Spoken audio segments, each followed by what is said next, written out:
अस्सलाम वालेकुम everyone, how are you all. उम्मीद है कि आप सब ठीक होंगे।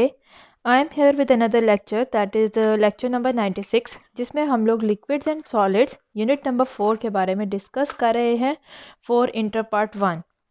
और ये जो हमारा यूनिट है, जैसा कि आप टॉपिक से जानते हैं, this is about the liquids and the solids. And इसमें हम लोग फर्स्ट ऑफ ऑल हमने डिस्कस किया था in the first half of the chapter about the liquids, and we have studied about the different properties of the liquids, जिसमें हम लोगों ने intermolecular forces, different types of liquid because of these presence of intermolecular forces के बारे में discuss किया, और हमने काफ़ी डिटेल में इसके बारे में बात की थी।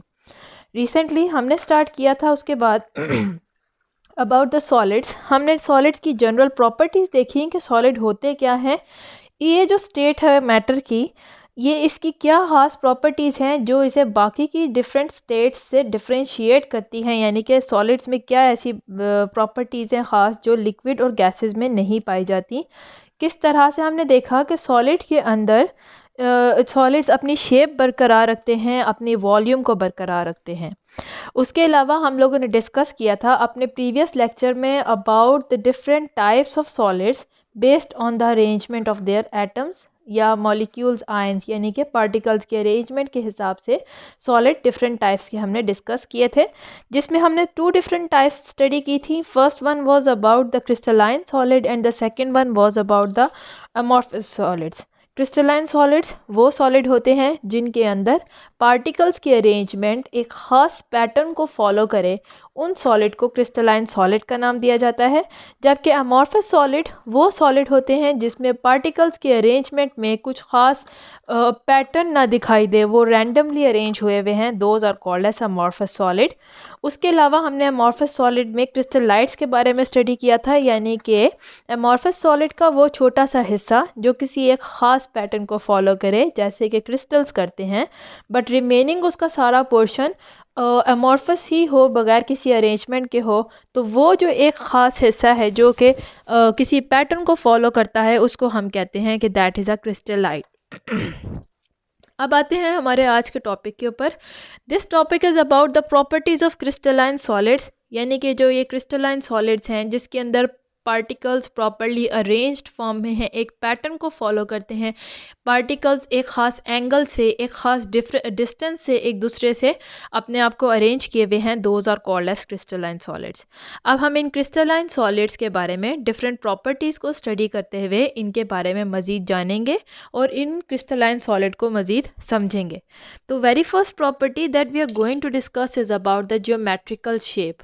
These crystalline solids they have some specific shape। crystalline है जैसे कि crystals होते हैं, like the crystals of salt, the crystal of sugar। ये crystalline solids हैं, इनकी एक ख़ास शेप होती है, geometrical shape होती है, 3 dimensional structure होता है, जो कि इनके particles के arrangement की वजह से इनको मिलता है। जितने भी क्रिस्टलाइन सॉलिड हैं, चाहे वो डिफरेंट टाइप्स के हैं, डिफरेंट जगहों पे पाए जाते हैं, they have a definite and distinctive geometrical shape. उनकी अपनी एक मखसूस, जो कि बाकी सब से डिफरेंट होती है, वो उनकी अपनी एक ज्योमेट्रिकल शेप है। ज्योमेट्रिकल शेप का मतलब है कि they are following a proper order. उनकी एक जो शेप एक क्रिस्टल की है, वैसे ही पैटर्न आपको बाकी के क्रिस्टल्स के अंदर भी नज़र आता है, ना कि ये बेतरतीब प्रेजेंट होंगे। क्यों ऐसा है? क्योंकि इनके अंदर जो क्रिस्टलाइन सॉलिड्स हैं, उनके अंदर एटम्स या पार्टिकल्स जो हैं एक दूसरे से डेफिनाइट एंगल पे, डेफिनाइट डिस्टेंस पे 3 डायमेंशनल स्पेस ऑक्यूपाई किए हुए हैं, यानी कि इन्होंने अपने एंगल स्पेसिफाई किए हुए हैं कि इतने एंगल से पार्टिकल्स एक दूसरे से प्रेजेंट होंगे और इतने डिस्टेंस पे प्रेजेंट होंगे। कोई भी आप क्रिस्टल ले लें, चाहे आप शुगर क्रिस्टल लेके उसको स्टडी कर लें, सॉल्ट के क्रिस्टल्स ले लें उनको स्टडी कर लें, उनके अंदर इंटरफेशियल एंगल्स होता है।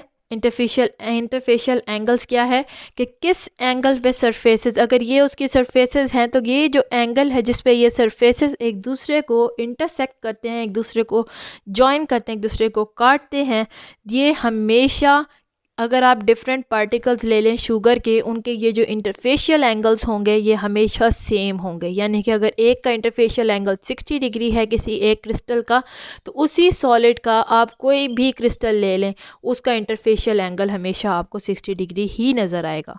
तो बिकॉज ऑफ दिस अरेंजमेंट, क्योंकि उन्होंने अपने आप को एक ख़ास इसके अंदर एटम्स या पार्टिकल जो हैं उन्होंने अपने आप को एक ख़ास एंगल से एक दूसरे के साथ अरेंज किया हुआ है, इसीलिए आप ये वाले किसी भी सॉलिड, क्रिस्टलाइन सॉलिड की एक स्पेसिफिक किसी सॉलिड के जितने भी क्रिस्टल आप इकट्ठे कर लें, आप उनको स्टडी कर लें, आप हमेशा यही देखेंगे कि उनके पार्टिकल्स की मूवमेंट अरेंजमेंट की वजह से जो इनके इंटरफेशियल एंगल्स हैं, जिधर ये दो सरफेसेस एक दूसरे को ज्वाइन करती हैं, एक दूसरे को इंटरसेक्ट करती हैं, ये हमेशा सेम रहती हैं। और इनकी शेप डिफरेंट हो सकती है। यानी कि क्रिस्टल्स अगर स्लोली ग्रो करते हैं, अगर हम लोग क्रिस्टल्स बनाते हैं और ज़्यादा टाइम दे के उनको बनाएं, तो उससे उनकी शेप डिफरेंट होगी। और अगर रैपिडली उनको कूल डाउन करके बनाने की कोशिश करें, उससे उनकी शेप डिफरेंट होगी। और उसके अलावा अगर हम मीडियम स्पीड पे रख के बनाएं तो तब भी डिफरेंट होती है। लेकिन चाहे जिस मर्जी सूरत में उनको बनाया गया है, चाहे फास्ट स्पीड में, स्लो में, या फिर आप मीडियम में एवरेज रख लें स्पीड उनके ग्रो करने की क्रिस्टल की, तो आपको हमेशा इनकी इंटरफेशियल एंगल्स सेम ही मिलेंगे। जो दो चीज़ें किसी एक क्रिस्टल को डिफ़ाइन करती हैं, एक तो पहली हो गई ये इंटरफेशियल एंगल, यानी कि हम लोग कह सकते हैं कि एक एंगल है जो एक क्रिस्टल को डिफ़ाइन करता है। यानी कि अगर आप शुगर क्रिस्टल ले रहे हैं, उसके एक क्रिस्टल का आपने एंगल को स्टडी किया है, तो आप जितने मर्जी उसके क्रिस्टल को स्टडी कर लें, उनमें एंगल्स जो हैं जिधर दो सरफेसेस एक दूसरे के साथ मिल रही हैं, वो हमेशा सेम रहेंगे। उसके अलावा पहली चीज़ हो गई। सेकंड है इसके फेसेस, यानी कि इसके वो सरफेसेस जो कि बाहर की तरफ फेस करती हैं, those are also specific for the solids, crystalline solids. यानी कि आप क्रिस्टल जिस मर्जी शेप का ले लें किसी एक सॉलिड का, आप देखेंगे, हमेशा नोट करेंगे कि आप जितने मर्जी क्रिस्टल ले लें, सबके नंबर ऑफ़ एंगल्स, सबके नंबर ऑफ़ फेसेस हमेशा सेम रहेंगे। उसके अलावा चाहे आप इन क्रिस्टल्स को ग्राउंड कर लें, पीस लें, पाउडर क्यों ना बना लें, वो माइन्यूट छोटे छोटे क्रिस्टल बन जाएंगे। इवन उनकी भी number of angles, value of angles और नंबर ऑफ़ फेसेस जो हैं हमेशा सेम रहते हैं। तो this is the very first property of the crystalline solid, that is the geometrical shape. कि क्रिस्टल्स के अंदर, क्रिस्टलाइन सॉलिड होते ही वो सॉलिड हैं जिनके अंदर उसके पार्टिकल्स इस ख़ास अरेंजमेंट से एक दूसरे के साथ अपने आप को अरेंज किए हुए हैं कि उनके अंदर कोई स्पेसिफिक एंगल को फॉलो करते हैं, स्पेसिफिक फेसेस उनके अंदर हैं। तो जो उस क्रिस्टलाइन सॉलिड की इवन एक करेक्टरिस्टिक है। यानी कि अगर आपको कह दिया जाए कि ये एक क्रिस्टल है, उसका इतना एंगल, उसकी इंटरफेशियल एंगल इतना है और उसके अलावा इसके नंबर ऑफ़ फेसेस इतने हैं, तो आप गैस करें ये कौन सा है। तो हम इसकी मदद से, अगर हमारे पास की प्रेजेंट है, तो हम आइडेंटिफाई कर सकते हैं कि हमें किस क्रिस्टलाइन सॉलिड के क्रिस्टल्स प्रोवाइड किए गए हैं, उनको हम स्टडी करके उस सॉलिड को आइडेंटिफाई कर सकते हैं। So it is one of the characteristic of the crystalline solid. इसके अलावा जो सेकंड प्रॉपर्टी है जो हम क्रिस्टलाइन सॉलिड की स्टडी करते हैं, that is about the melting point. जैसा कि अपने प्रीवियस लेक्चर में भी मैंने बताया था कि अगर हम लोग बात करते हैं जस्ट अमॉर्फस सॉलिड की, तो अमॉर्फस सॉलिड का कोई भी शार्प मेल्टिंग पॉइंट नहीं होता। हम ये नहीं कह सकते कि ग्लास है या प्लास्टिक है वो शार्पली इस पॉइंट पे आके मेल्ट होंगे, बल्कि अमॉर्फस सॉलिड्स के लिए एक रेंज है टेम्परेचर की, जिसमें पहले वो सॉफ्ट होना शुरू होते हैं और उसके बाद मेल्ट होते हैं। और जब वो सॉफ्ट होते हैं तो उस वक्त उनकी शेप चेंज कर सकते हैं, वो ऑलमोस्ट लिक्विड की प्रॉपर्टीज़ गेन करना शुरू कर देते हैं। But this is not the case with the crystalline solids. Crystalline solid का मेल्टिंग पॉइंट शार्प है, यानी कि इनका एक स्पेसिफिक टेम्परेचर है जिसके पहुंचते ही ये मेल्ट हो जाएंगे। और इनकी कोई भी टेम्परेचर रेंज नहीं है कि with in this temperature range वो मेल्ट होंगे या लिक्विड फॉर्म में आएंगे या सॉफ्ट फॉर्म में आ जाएंगे, ऐसा कुछ भी नहीं है। सो जो क्रिस्टलाइन सॉलिड्स हैं, they have a sharp melting point, और उनके मेल्टिंग पॉइंट से भी उनकी एक प्रॉपर्टी है जिससे हम आइडेंटिफाई कर सकते हैं। अगर हमें मेल्टिंग पॉइंट दे दिया जाए किसी क्रिस्टलाइन सॉलिड का और की प्रोवाइड कर दी जाए, तो हम अंदाज़ा लगा सकते हैं कि हम मेल्टिंग पॉइंट की मदद से कि किस क्रिस्टलाइन सॉलिड की बात हो रही है। दो प्रॉपर्टीज़ डिस्कस हो चुकी हैं, जिसमें है ज्योमेट्रिकल शेप और मेल्टिंग पॉइंट, और दोनों में हमने देखा कि ये करेक्टरिस्टिक प्रॉपर्टीज़ हैं क्रिस्टलाइन सॉलिड की। यानी कि हम इन प्रॉपर्टीज़ को स्टडी करते हुए इनकी मदद से हमें जो भी अगर सैंपल दिया गया है हम उसको आइडेंटिफाई कर सकते हैं कि ये किस क्रिस्टलाइन सॉलिड से बिलोंग करता है, जिसमें दोनों कैरेक्टरिस्टिक कौन सी थी, geometrical shape and melting point. Third तो जो प्रॉपर्टी है जो कि क्रिस्टलाइन सॉलिड की हम स्टडी कर रहे हैं, that is about the cleavage planes. So इसमें क्या है कि जब भी हम कोई क्रिस्टलाइन सॉलिड लेते हैं, जैसे शुगर क्रिस्टल होगा या और कोई भी क्रिस्टलाइन सॉलिड आपने लिया और आप उसको ब्रेक डाउन कर दें, आप उसको तोड़ दें, तो वो जब भी टूटेगा वो किसी एक ख़ास डेफिनाइट प्लेन से टूटेगा, यानी वो रैंडमली किसी भी तरह क्रैक पड़ के नहीं टूटता जिस तरह आम सॉलिड्स होते हैं। फॉर एग्जांपल आप प्लास्टिक चेयर, आप प्लास्टिक स्पून, आप उसको तोड़ें, वो रैंडमली प्रेशर पड़ने की वजह से ब्रेक डाउन हो जाता है। That is an amorphous solid.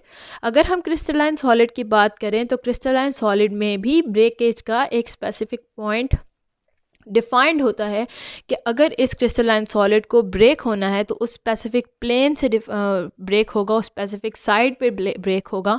That plane is called as the cleavage planes. यानी कि आप अगर कोई भी क्रिस्टल ले रहे हैं, आप उसको प्रेशर अप्लाई करें और ब्रेक करते हैं, ग्राउंड कर देते हैं, पीस लेते हैं, तो वो स्पेसिफिक प्लेन्स के ऊपर ही टूटेगा। यानी कि अगर this is a crystal, if this is a crystal I have, if this is a crystal I have, तो अगर मैं इसको ब्रेक डाउन करूँ, इसका अगर ये क्लीवेज प्लेन है, it will always break at this plane. मज़ीद तोड़ेंगे तो उसके अंदर मज़ीद आगे कोई क्लीवेज प्लेन आ जाएगा जिसके ऊपर वो टूटेगा। So these planes are called as the cleavage planes and they are inclined to one another at particular angle. हमेशा अगर एक प्लेन नहीं होता, एक से ज़्यादा प्लेन होता है, बिकॉज एक से ज़्यादा दफ़ा वो तोड़ा जा सकता है कोई भी क्रिस्टल को, तो इसके ऊपर मुख्तलिफ क्लीवेज प्लेन्स प्रेजेंट होंगे, यानी कि वो इस साइड से तोड़ा टूटेगा जब प्रेशर अप्लाई होगा। तो ये जो क्लीवेज प्लेन्स हैं ये हमेशा एक दूसरे से कुछ एंगल्स पे प्रेजेंट होते हैं और इस एंगल की मदद से भी हम लोग हम ये स्टडी करें कि कोई भी क्रिस्टल आपको दे दिया, उसके ऊपर क्लीवेज प्लेन को अगर आप स्टडी करते हैं, उसके अंदर different cleavage planes obviously present होंगे बिकॉज एक से ज़्यादा ही प्रेजेंट होते हैं। तो अगर हम ये क्लीवेज प्लेन्स को स्टडी करें फर्स्ट ऑफ ऑल, सेकेंडली उनके दरमियान में मौजूद क्लीवेज प्लेन्स के दरमियान के एंगल को स्टडी करें, तब भी हम क्रिस्टलाइन सॉलिड को डिफ्रेंशिएट कर सकते हैं कि ये क्रिस्टलाइन सॉलिड इससे दूसरे क्रिस्टलाइन सॉलिड से इस तरह से डिफरेंट होगा। तो ये थी आज की 3 प्रॉपर्टीज़ जो हमने डिस्कस की हैं क्रिस्टलाइन सॉलिड्स के बारे में, जिसमें हमने देखा ज्योमेट्रिकल शेप, यानी कि क्रिस्टलाइन सॉलिड्स की हमेशा एक ज्योमेट्रिकल शेप है, वो फिक्स है, वो उसके लिए कैरेक्टरिस्टिक प्रॉपर्टी है। कैरेक्टरिस्टिक प्रॉपर्टी का मतलब है कि इस प्रॉपर्टी को स्टडी करते हुए हम क्रिस्टलाइन सॉलिड्स को एक दूसरे से डिफ्रेंशिएट कर सकते हैं, हम आइडेंटिफाई कर सकते हैं इस ज्योमेट्रिकल शेप के ज़रिए कि हमारे पास जो सैंपल दिया गया है वो कौन से क्रिस्टलाइन सॉलिड से बिलोंग करता है। उसके अलावा हमने मेल्टिंग पॉइंट देखा। हमने देखा कि मेल्टिंग पॉइंट क्रिस्टलाइन सॉलिड का स्पेसिफिक होता है, शार्प होता है, किसी रेंज के ऊपर डिपेंड नहीं करता, बल्कि एक शार्प पॉइंट है कि यहाँ पे टेम्परेचर पहुँचा और वहाँ पे क्रिस्टलाइन सॉलिड मेल्ट हो जाएगा, रादर देन के पहले वो सॉफ्ट होता हुआ फिर अपनी शेप बदले या इस तरह से जिस तरह से अमॉर्फस सॉलिड बिहेव करते हैं। उसके अलावा जो थर्ड प्रॉपर्टी है we discuss about is cleavage plane. ये वो ख़ास स्पेसिफिक प्लेन्स हैं, ख़ास स्पेसिफिक साइट्स हैं जिसके ऊपर कोई भी क्रिस्टलाइन सॉलिड ब्रेक होता है, यानी obviously solids can be broken down when we apply a pressure on them. तो अगर हम वो प्रेशर इस तरह से अप्लाई करें कि सॉलिड ब्रेक हो तो वो किसी एक ख़ास प्लेन को, एक ख़ास पैटर्न को फॉलो करते हुए ब्रेक होते हैं, और वो जो प्लेन है जहाँ पे क्रिस्टलाइन सॉलिड्स टूटते हैं उस प्लेन को हम लोग क्लीवेज प्लेन कहते हैं। किसी भी क्रिस्टलाइन सॉलिड में एक से ज़्यादा क्लीवेज प्लेन प्रेजेंट हो सकता है और वो एक दूसरे से स्पेसिफिक एंगल से पे प्रेजेंट होते हैं, जिसकी मदद से और इस एंगल को, इन क्लीवेज प्लेन्स को स्टडी करके भी हम ये आइडेंटिफाई कर सकते हैं, डिफ्रेंशिएट कर सकते हैं one crystalline solid from the other crystalline solid. तो ये था मेरा आज का लेक्चर। उम्मीद है आपको यहाँ तक मेरे लेक्चर की समझ आई हो। अगर यहाँ तक कोई भी प्रॉब्लम है तो आप मुझसे कमेंट सेक्शन में पूछ सकते हैं। I am here to help you out and Allah हाफिज़ टिल माई नेक्स्ट लेक्चर।